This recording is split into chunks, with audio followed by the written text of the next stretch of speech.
welcome. It's lovely to hear each of your voices and to have you join us today. And thanks for making the time.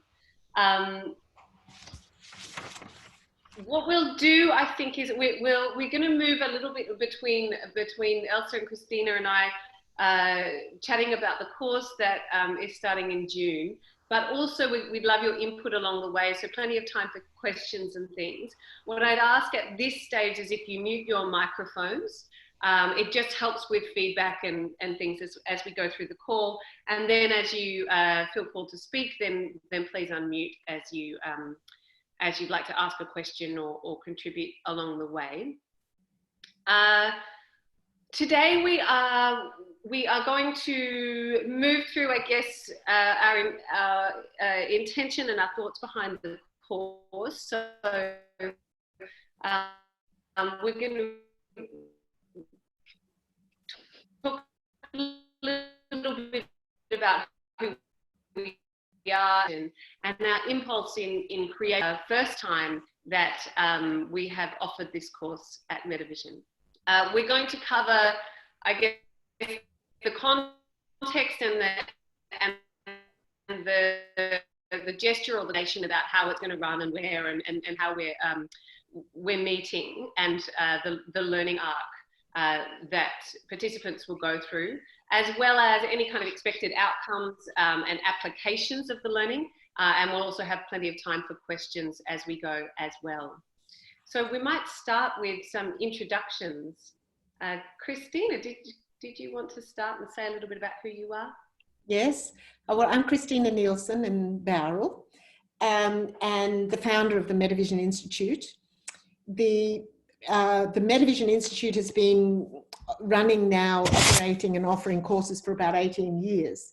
And I've tried to weave some facilitation into the courses that we have been running in holistic counseling and psychotherapy, but I found that it's been completely impossible because of the amount of content.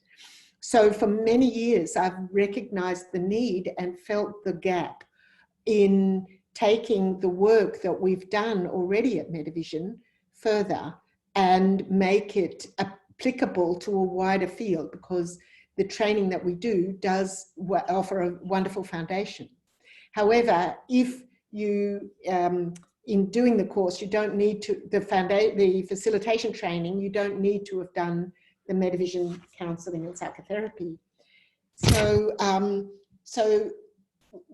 my background is really in therapy, and I never really saw myself as a leader or a facilitator, but my life path thrust me into it. And I've learned along the way and recognized that we can't know what our life path is. And if you're drawn to something, it's going to take you to places that extend you. And so I was doing supervision, actually at St. Vincent's Hospital in the palliative care unit in Sydney. And I was asked if I would do a group supervision for the junior doctors as they rotate through the palliative care rotation. And I, I'm always game for something. I say about myself, I'll jump in the deep end and then I learn how to swim. And I thought, well, my background in process work is going to really help. So with this group of young doctors, I thought, and applied all of what I knew and realized that I was facilitating a supervision, a group supervision. And it's in fact where the name Metavision came from, because it felt like it wasn't just clinical supervision, it was Metavision.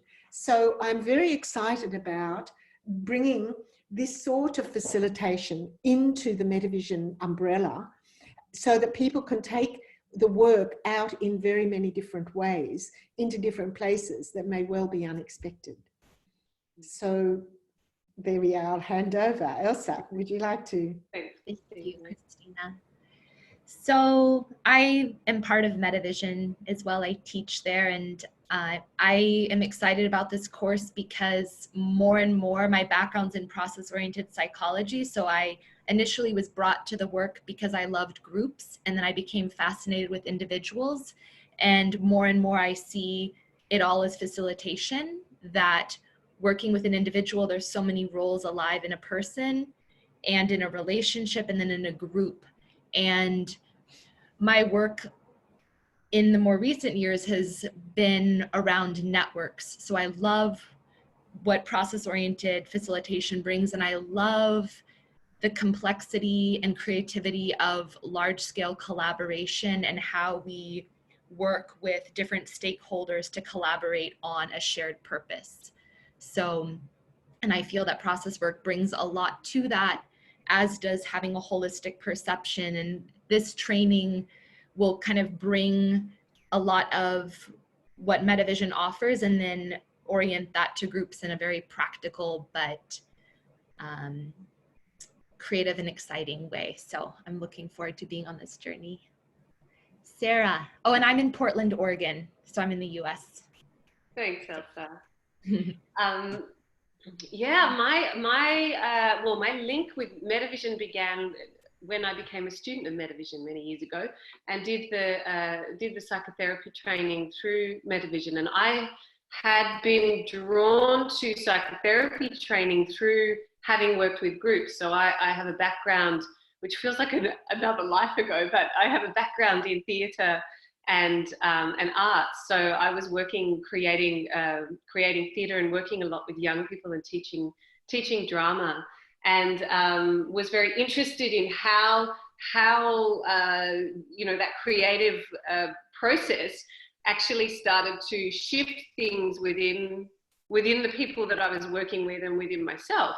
And so that drew me to psychotherapy and to Metavision. And then since then, like Elsa, I guess, become very fascinated with how that unfolds in an individual and how to facilitate that within an individual, but have continued my work with groups, and it's taken many different forms. So I work a little bit in the corporate space and with organizations around facilitating conflict or change or learning. So I do a lot of training within organizations for leaders with conflict as well. And then I also have my own private practice and different projects that I work on. And I've talked with Metavision along the way as well in various forms on the psychotherapeutic training for a number of years as well. So we're very excited. It's actually the first time that Elsa and Christina and I have come together with this particular team, and it feels very exciting to me to be part of that, and we've had a really wonderful time creating it together. I'm quite excited about getting started. We had planned to start earlier this year, but as with many things this year, there were many changes afoot that have shifted it to start in June. And in a slightly different form, which we'll talk about as well, about how we're going to work with our current circumstances and be meeting online more than we'd anticipated, which has become quite a lovely unfolding in us in terms of the design of the course too.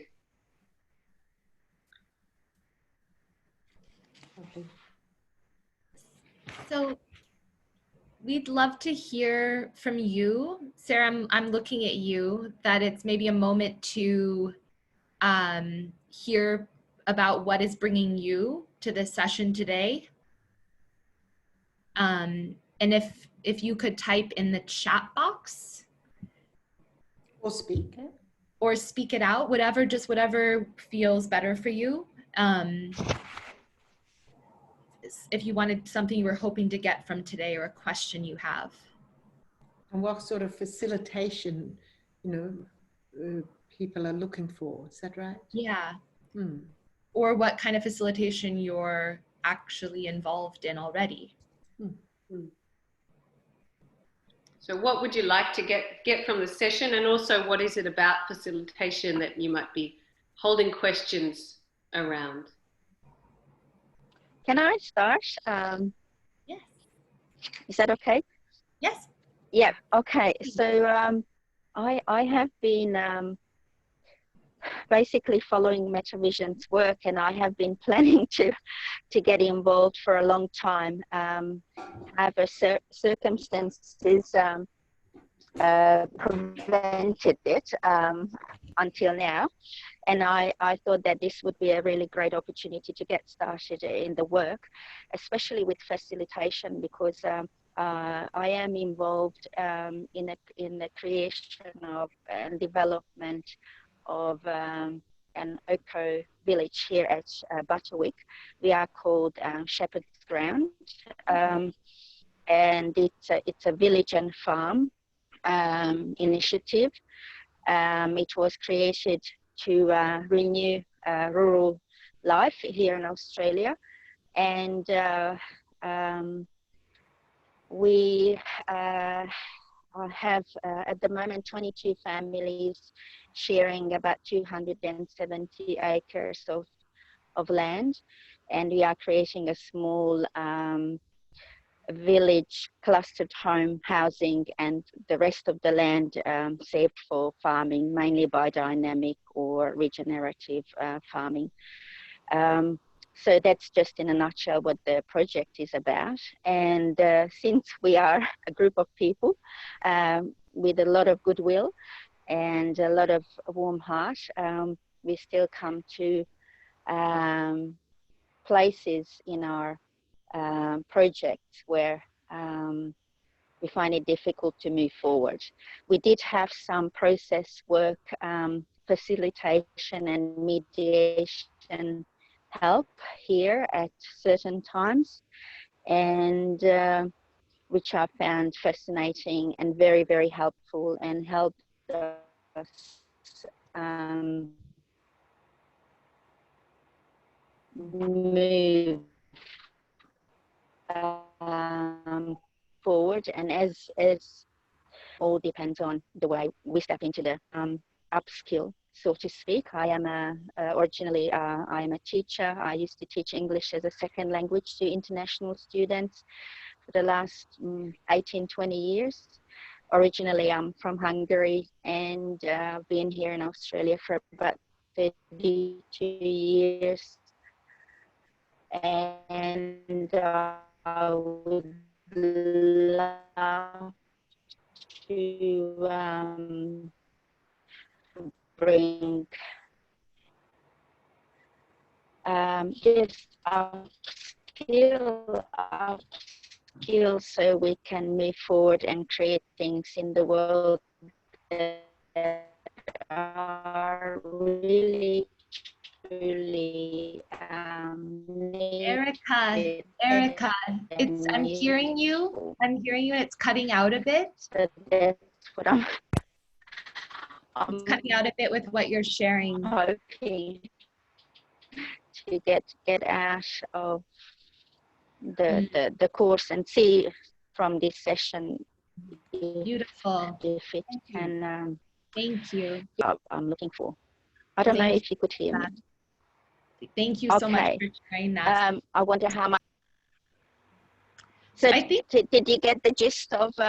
Did you get the gist of what I? Yes. You're welcome. Beautiful to hear your care and passion in the project you're involved in. So just in the spirit of time, it would be helpful to just hear what a soundbite about what you're currently, if you're involved in a kind of facilitation right now, and then what you'd be hoping to get from this. Beautiful. Thank you, Veronica. And again, if the chat box is great, fantastic. So different grief and loss groups, background in corporate. So just appreciating already the diversity of experiences that's alive amongst us. Anyone else want to type in? It could even just be a word of, or I'm terrified of facilitation and I want to live into it more. Curiosity, beautiful. Thanks, Magda. Is it okay if I just say something? Unfortunately, I have to leave at 9:30 because I have another work Zoom call then. So my name is Janet, as I said. My life's work has been as an academic and facilitator. My main facilitation is in inner work, running retreats and a whole lot of other things, but also women's leadership in all sectors. And so why I'm interested is particularly the meaning-making part around facilitation, sort of the meta conversation in a sense about what is it that we're really doing in holding people in the space. You know, how do we create safe space and what's that all about? So I guess I'm interested in that sort of conversation and the threads largely around it. Thank you. Fantastic. Thank you so much, Janet.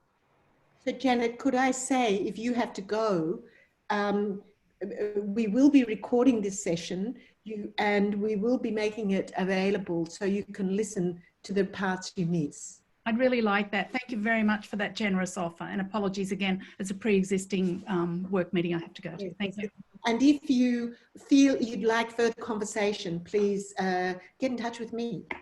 Thank you, Christina. I will. Thanks.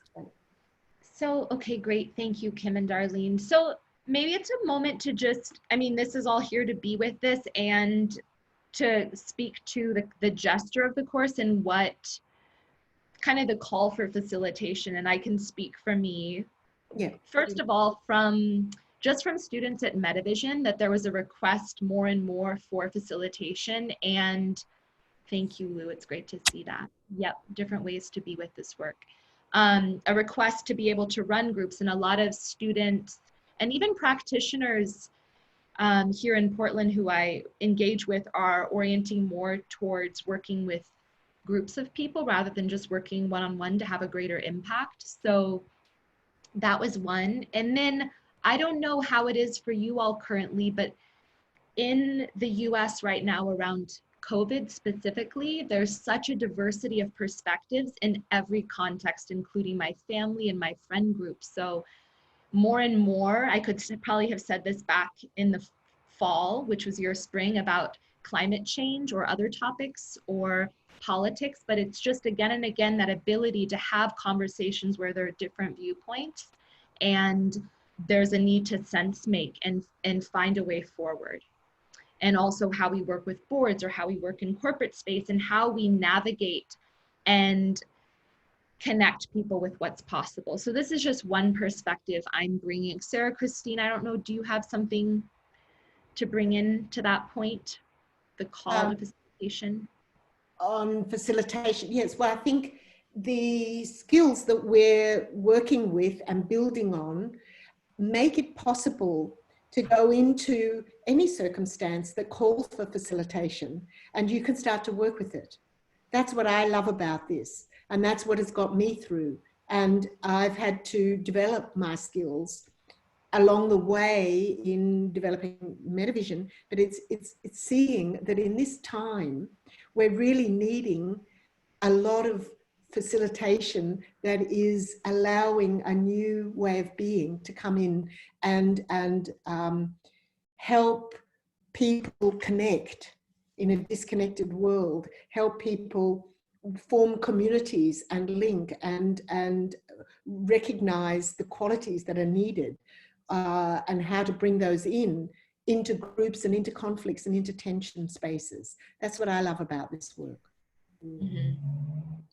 And I think for me, a part of the call in creating this course comes from this sense that facilitation for me was something that I stumbled into in a way. I didn't know I was facilitating. It wasn't something I realized was a separate job necessarily. And then as I moved through my career, I started to realize that, oh, this is a title that you can have, this is a particular skill. And I think that that's actually true of facilitation. I think facilitation has existed for a very long time, and it's more recent that we've started to name it as a very particular skill and a particular profession for some people as well.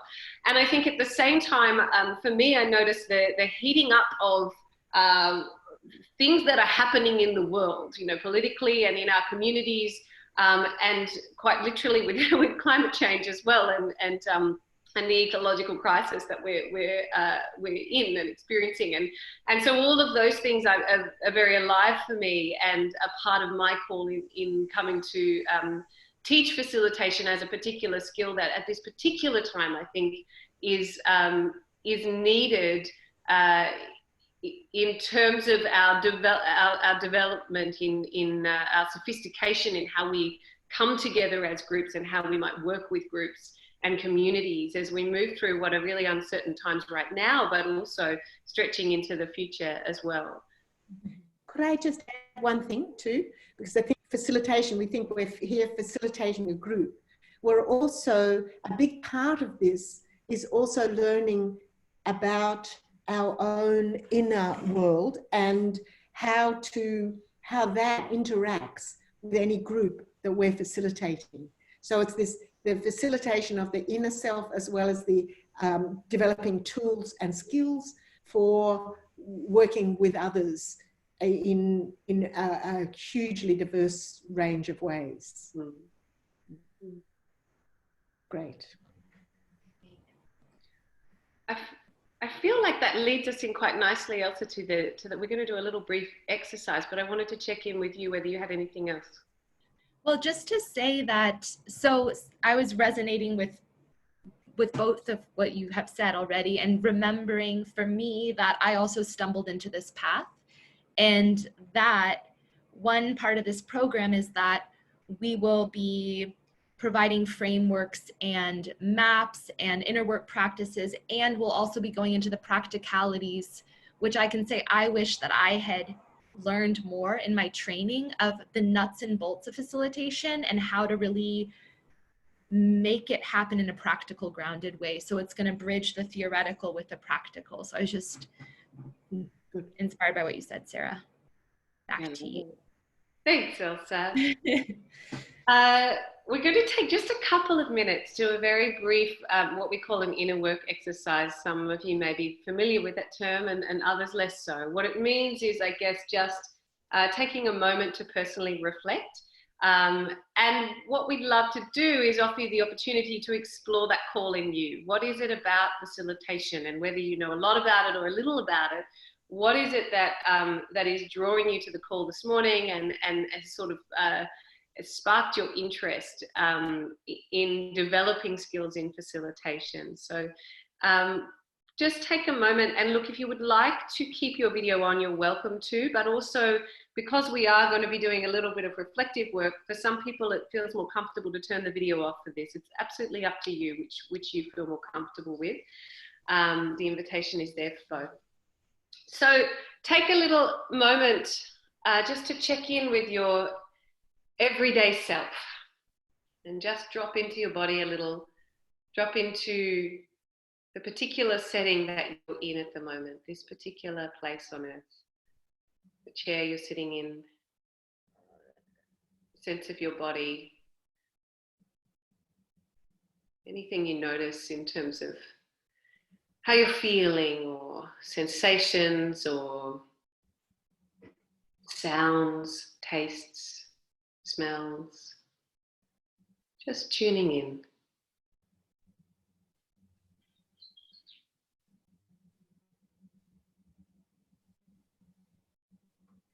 Drop your attention down into your body. You might like to move gently if your body feels moved in some way. Drop your thoughts, sink into your body sensations and any gentle movements that want to happen. Notice your breathing. Allow yourself to slow right down.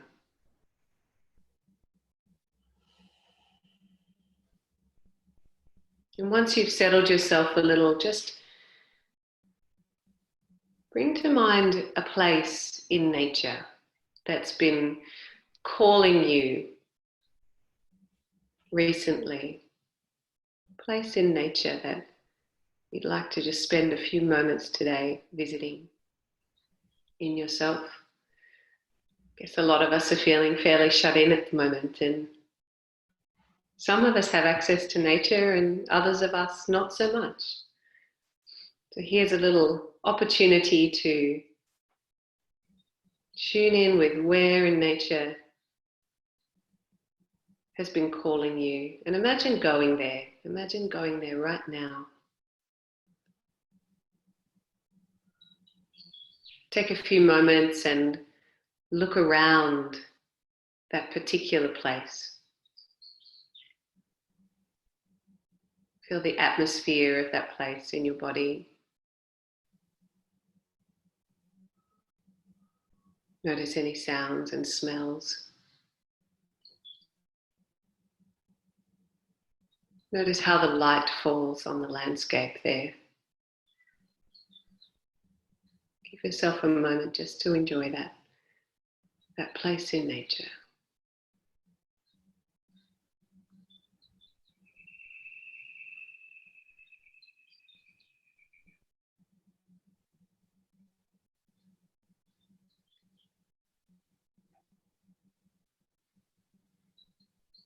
Check in with yourself if you're willing to start to experiment with becoming that place, imagining your body merging with that particular spot on earth.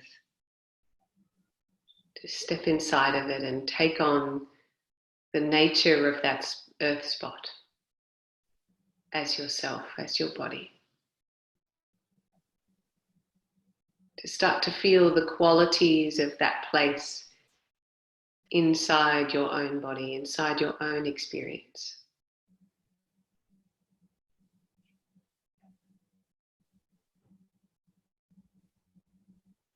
See if you can name that quality. What quality does this earth spot have for you?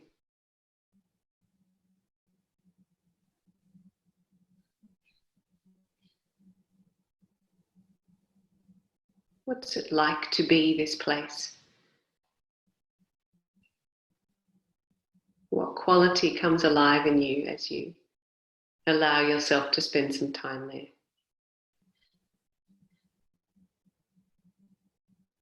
You might like to write down,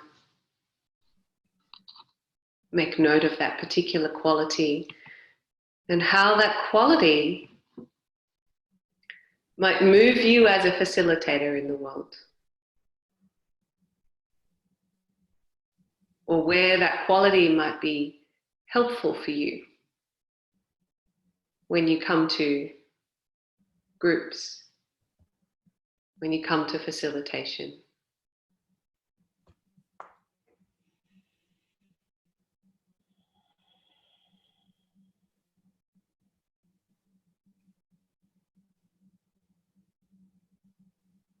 And when and if you would like to, there's the chat box. I didn't check whether you were all familiar with Zoom, but as you start to come back into the present moment, back into the room that you're sitting in, and back onto our Zoom call. If you feel moved to, if you'd like to share in the chat box, you can access the chat box with the menu down the bottom of Zoom. It's right in the middle. Press the button chat and you'll get a little pop-up box. And just share your quality that you found and how it might relate to your call to facilitation.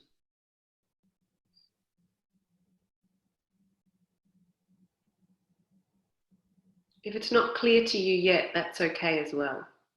You might like to just soak up that quality, experiment with that quality over the next little while and see how does it relate to what you would like to bring as a facilitator or what's calling you to facilitation.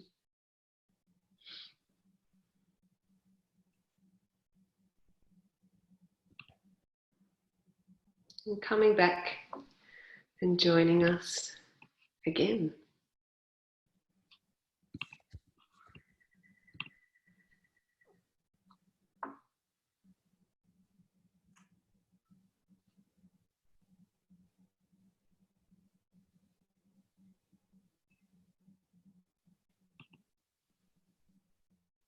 Oh, lovely. Oh, it's nice to read your comments.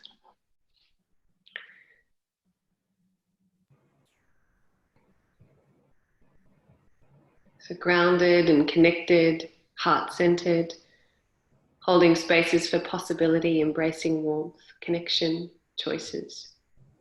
Lovely. Thank you so much. I'll pass to you, Christina. We're going to change gears somewhat and start to talk a little bit about the structure of the course and the structure of intensives that we're planning. Yeah. Well, the dates for the course is over a year, and the dates for that are on the website, but I can give them to you. I had them here. I can put them in the chat box as well. I'm sorry? I can put them in the chat Oh, box. put them in the chat box. Yeah, I'll Thank do you. that. Where did that? Oh, wait a minute, here. So the first intensive, we begin on Monday, the 22nd of June, and we go Monday, Tuesday, Wednesday, Thursday to the 25th of June. The second intensive is October, Thursday, the 29th to November the 1st. And the third, February the 28th to March the 4th. Now, when we planned this, and we envisaged that those 3 intensives would be face-to-face. But of course, under the conditions that we're in at the moment, it can't be. So we're putting it online. And that changes the structure because you can't have a whole day online. So the way we're going to structure the first intensive is by going from 8:30 in the morning till 12:30 with breaks in between, because there's a limit to how much time you can have just staring at a screen. We're going to try and break that time up with inner work exercises, as you just had an example of, and breakout rooms and doing some other exercises.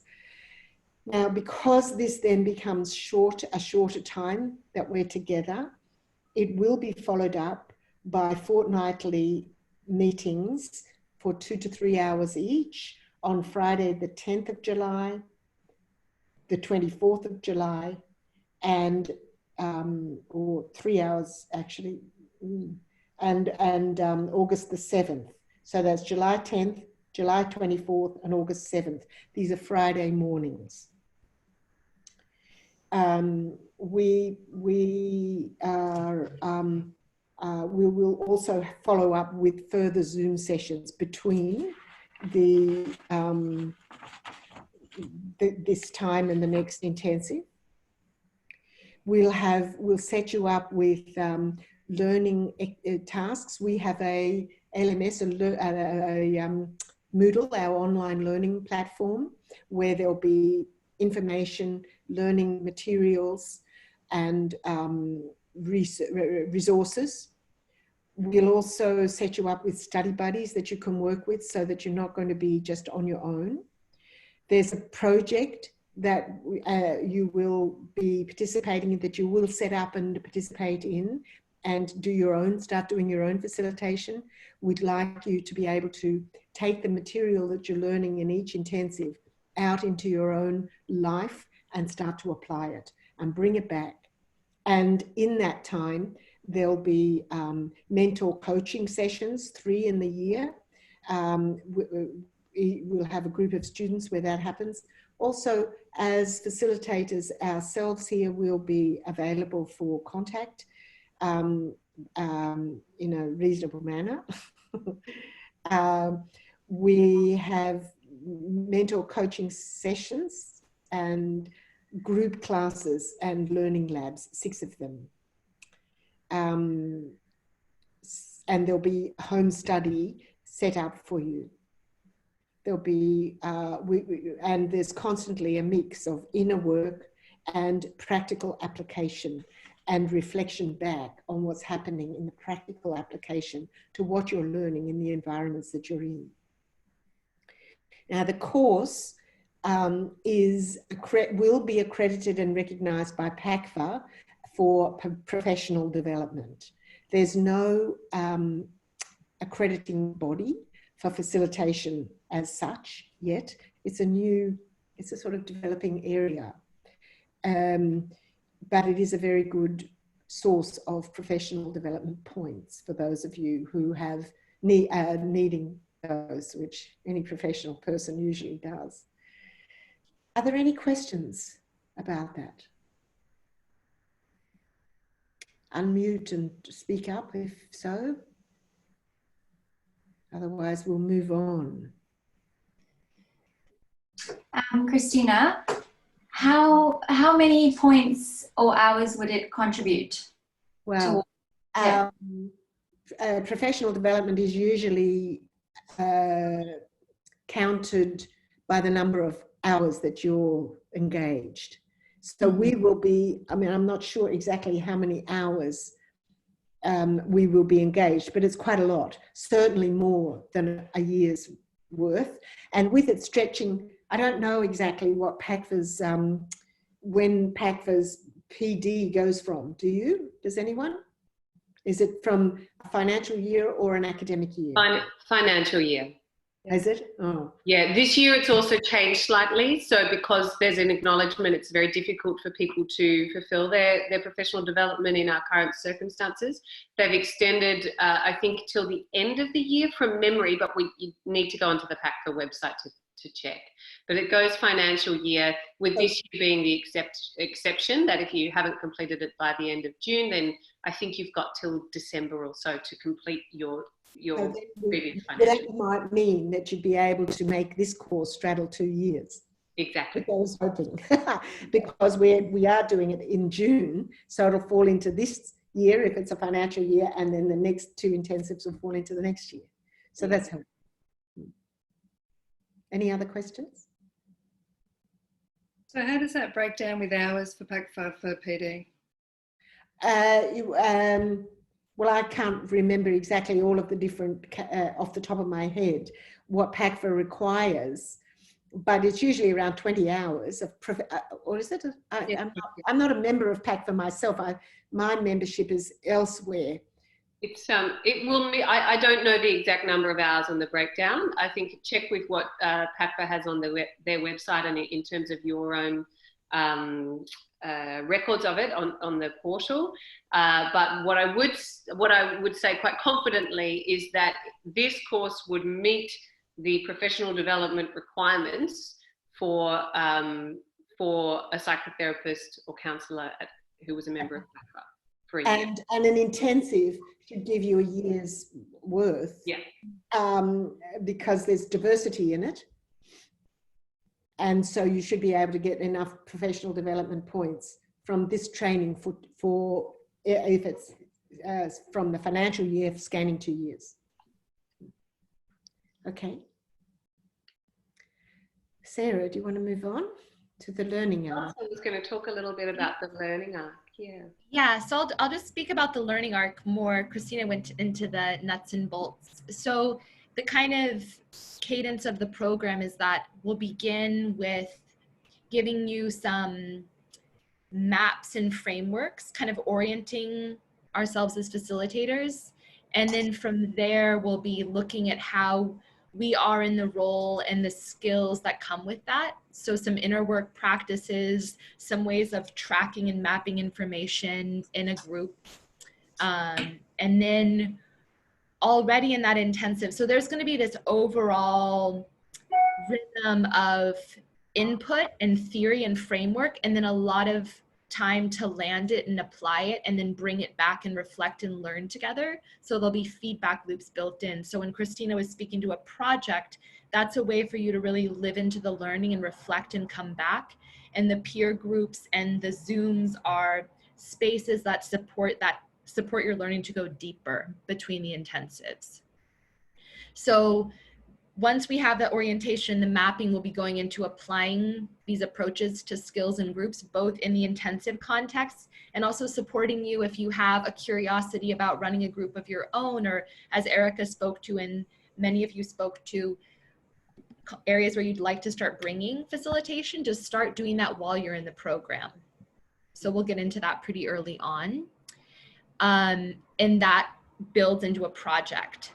So then with the structure of the mentoring, you'll be getting feedback, or if you have specific questions that come up that you want to workshop, even if it's how do I structure an agenda, any kind of exercises. I get excited about this because you can really have the scaffolding to create something yourself and have that support. And then we'll be covering different topics like, well, I'm wondering actually if that's a moment to speak to the different kinds of facilitation will be. Is that what you're thinking, Sarah? I'm feeling the same, yeah. So I'll just say something quickly and then I'll look to my colleagues. So we're gonna kind of introduce you to some different areas that you can bring facilitation. And so one of the strong kind of impulses in the program will be a process-oriented approach to facilitation. So we will be looking at how you facilitate a group process, which is a wonderful form if, in many contexts, if you're trying to bring a community together or work through a conflict or bring into awareness things that are there impacting the group dynamic but not so clear, a way to make what's implicit explicit and make that information useful to the group. And then we'll also be looking at, I'm really passionate about network facilitation, so how you actually utilize a network of people. There's networks all the time, but how you strategically bring people together to collaborate on a shared purpose. And that's a lot of the work I'm doing is around social and environmental impact, bringing different stakeholders together to collaborate on large scale issues such as refugee rights or water access, things like this. So how you actually work on collaboration in a practical way. And then we'll be speaking about things like power and conflict. And Christina and Sarah, I'm looking to you. What else are we going to do? I was thinking also about there'll be a number of different approaches that we will work with in terms of theoretical approaches, but also there are many different types of facilitation. So we'll have a look at, depending on what the context is that people are coming together in, we'll look at what kind of facilitation might suit that context. So is it a town forum? Is it a large group process? Is it a more of a world cafe or a collaborative brainstorming or something? So or even things like, you know, panel discussions and how to facilitate those sorts of things as well. There's a lot of different ways of applying these skills and learning how to select which setup is part of what we'll look at. You know, what are the choices as a facilitator and what's most appropriate for the particular group and context that you're coming into to facilitate. So there'll be the theoretical, and then there'll be the sort of the I guess the structural application and how we might come together as well. Yes, so it can be small groups like teams and supervision groups and therapeutic groups. There's a lot in the therapy world, there's a lot of attention being paid to groups rather than to augment and to give a further reach for financial support for groups with specific areas of interest. How do you facilitate them? And how do you tailor your services? And I think one of the things, of course, we've been talking about recently, as many people have, is this transition that many of us have had to make to online as well. And knowing that certainly there'll be a time when we are face-to-face much more as well. We'll still be working very much with face-to-face facilitation, but I guess looking at the differences between online and face-to-face and how you might navigate both, and what are the different skills that you need in those different circumstances too.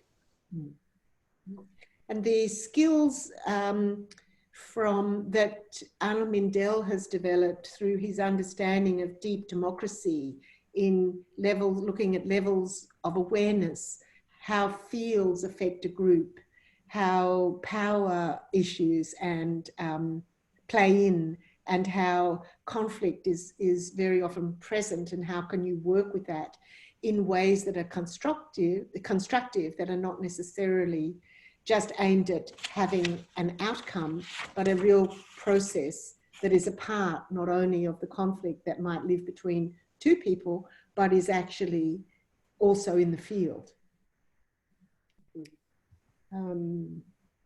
Yeah, and this notion of deep democracy, that there are many roles and they all need to have a voice. That all the different positions need to be heard, rather than the democracy that we're seeing in the world today, which seems to have lost its way a little. And we're also keen to bring in some very dynamic and sort of lively practices, as well as inner work and more reflective practices, and setting you up really with a toolkit a facilitation toolkit, so that you have a range of exercises, a range of tools that you can select from when you're creating a session, a facilitation session for a group. And some of that, I mentioned I have a background in performing arts. Some of that might come from somewhere like that, as well as places like process work, as well as network facilitation and various other theories and practices that we'll be weaving together throughout the training, so that you have a really good diverse, a really good foundation, and then a really good sort of diverse and sophisticated number of skills, so that you feel prepared to head out and work with groups. And this is on a foundation of learning something of your own facilitation style, your unique approach, and building on who you really are, because who you are is a fundamental part of the facilitator. Has anyone got any questions at this stage? I'm aware of the time where we've got another few minutes before we finish, and just wondering, have we covered off some of the questions you might have been holding at the beginning? Are there other questions that have come in as we've been speaking? Please do unmute yourself and fees. Feel free to ask a question. Yes, there's a question in the chat around fees. Is that online? Is that online already, Christina? Yes, it is. We've been going through a whole process with our website at the moment where we can't make changes to it. We're in the process of changing from one website to another. But please have a look, and if you have any direct questions, let us know. I can't tell you exactly what's there off the top of my head at the moment. I shall. Thanks, Rebecca. There we go. Somebody, Rebecca's put up 4,500. Yeah. Can you remember, Elsa and Sarah, we talked... Elsa, do you want to double check on the website, and then I can move to another question and we can come back? Would that be okay? We'll see if it's up, because we have been having... It hasn't been up. That's part of it. Some glitches okay. That's why. Look, if we can't find the exact figure now, what we'll do is make sure that we get it up on the website, and I think it's also possible to send it out to each of you to let you know. Obviously, it's an important part of the information you would want to know. There's another question there from Erica around prerequisites. So any previous training or pre-course reading. In terms of previous training, I don't think there's anything specific that is required in order to come along to this course. It certainly will give some foundational learning as well as moving to the more advanced and sophisticated facilitation tools, but there's no expectation of a particular qualification before you come along. Pre-course reading, partly because we will be online for that first intensive, there may well be some pre-reading to do before the intensive, and then there'll be some home study along the way. So we're very mindful, I think, of people's time and being able to integrate learning into lives. It's something that's important for each of us, I think, but also aware that when you are studying, and especially studying something where there's theory and practice, to be able to space out that learning, we'll have obviously a lot of information, a lot of skills that we're working on in the intensives, but there will be some pre and some post reading and exploring, as well as some practice, as Christina mentioned, through the project and supervision along the way. So Elsa's just dropped in the cost into the chat box as well, if you want to have a look at that. That was right. Yep. Installments. Are there installments possible? Yes, they are. Yes. Yep, definitely. I was thinking about reading. We could suggest, if people are haven't read already, the work of Arnold Mindell in The Leader as a Martial Artist, or Sitting in the Fire. And also, I think there's the group forums. Group forums, yeah. Large group forums. Deep Democracy of Open Forums. That's the one, yes. Yeah. And the reading, knowing that there are different, I can imagine there's different relationships to reading. The intention's also to just build momentum and spark something to deepen the learning. So if reading isn't quite for you, it's not that you have to, it's more to start the conversation and feed into the intensive. We're just looking for different points of engagement with the content. Any other questions? Yeah, questions.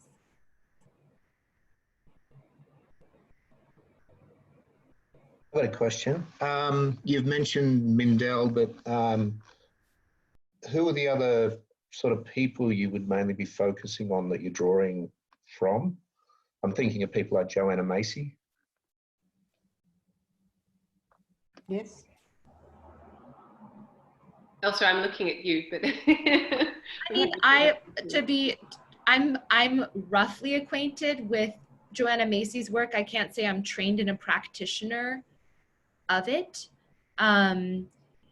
So Mindell will be a big influence. Could also say Max Schupak, because the deep democracy approach has a slightly different flavor. And then in other spaces, there will be other influences. They might not be as direct and explicit. And I'm kind of hesitating because I could speak to mine, and then I imagine that maybe Sarah and Christina have other viewpoints. I know Adam Kahane, for one, and other modalities colleagues who are at MIT Sloan about how to work with conflict. I think we'll be bringing different influences in, but it just won't be as direct as Mindell sometimes. Yeah, I think we the truth of it is, and part of our hesitation, and perhaps why it's not on the tip of my tongue, is because I think we have spoken about quite a number of different frameworks and influences. I think, and we haven't necessarily, I haven't got it in my head exactly who, but what I'm thinking about in terms of my experience is say the frameworks and the people that influence any work that I'm doing in a corporate setting, as well as, I mean, you've mentioned Joanna Macy, who is very prominent in terms of the sort of psychotherapy or ecotherapy space. Definitely something that I'm familiar with in terms of deep ecology work and those sorts of things. So that may well be something we could bring in as well. And I guess other more specific, there are a whole lot, it's a bit like in psychotherapy when you first sort of look at what kind of psychotherapy should I study, and you suddenly realize that this is my experience. There's you know, hundreds of different types. Facilitation is similar. So there's a number of fantastic models and ways of working that come from a lot of different places. And certainly part of our designing of the course is to bring those in. What we haven't done, I think, is narrowed down right now exactly which ones we're going to focus on. At the moment, we've got a really beautiful collection, and it may be that it will be a collection. It may be that there are others, I guess, like Mindell, who we are wanting to bring in a little bit more strongly. What it will do, I think, is be diverse. So it's not going to be a pure sort of process work facilitation training, although process work will be very, very present. But I think what we're looking for in our design, and certainly what we've been working on, is about bringing together lots of different ways of working so that we're really preparing you for lots of different possibilities in terms of application. And it'll be influenced by people's interest. What draws out of us, what's drawn out of us, will be influenced and responding to what's in the group. I'm noticing a couple of people have needed to leave and have said their goodbyes in the chat, and we are just after 10 o'clock. Yes. So feeling it would be good to close. Are there any other burning questions or anything that you feel hasn't been answered today, this morning? Just wondering how often you'd be doing the course. I know it's full on for all of you. But yeah, I'm just thinking now it's probably not a great time to think, oh, I need it now, but I've got too much going on. But just down the track. We'd like to run it. We'd like to keep running it. Great. Depends on how it goes and response and those things. So once a year. Yeah. One cohort a year, I think is our thinking. Wonderful. Shall we close there? If there are further questions, Christina, is there a space through Metavision where people can ask those questions? Is it a matter of giving you a call, or is it a matter of, is there something online that people can? I think if people want to email, you can do it to admin and it'll be sent on to us, or you can email, certainly you can email me or call. I don't know how both you, Elsa and Sarah, feel about that. I'm in this, so it's a little tricky to call me, but I'm going to put the admin, you can email me. I'll put the admin email in the chat box as well. Okay, thank you, Elsa. So if other questions do surface, please do get in touch and have a chat via email or by calling Metavision, and you'll be passed on to one of us. Yes. Thank you so much for joining us today. It's really lovely to see you, and it's lovely to have heard some of your voices around what's bringing you or sparking your interest around facilitation as well. It's there's something very exciting to me, because I love facilitation, and I love I guess the ongoing learning that I get each time I facilitate, in fact. So it's exciting to me to know that interest is there with each of you as well, and we'd be really delighted if you did come and join us in June, or even at a later date. You know, if the timing is right, it would be wonderful to see you. We're looking forward to getting started. I'm feeling very excited about the course at this point, and feel like we're zooming towards it as well, June being quite close. Yeah. Yes, very close. Thank you. Bye-bye. Thank you all. Good to Thanks hear for your from time. you. Have a good day. Have a good day. Bye.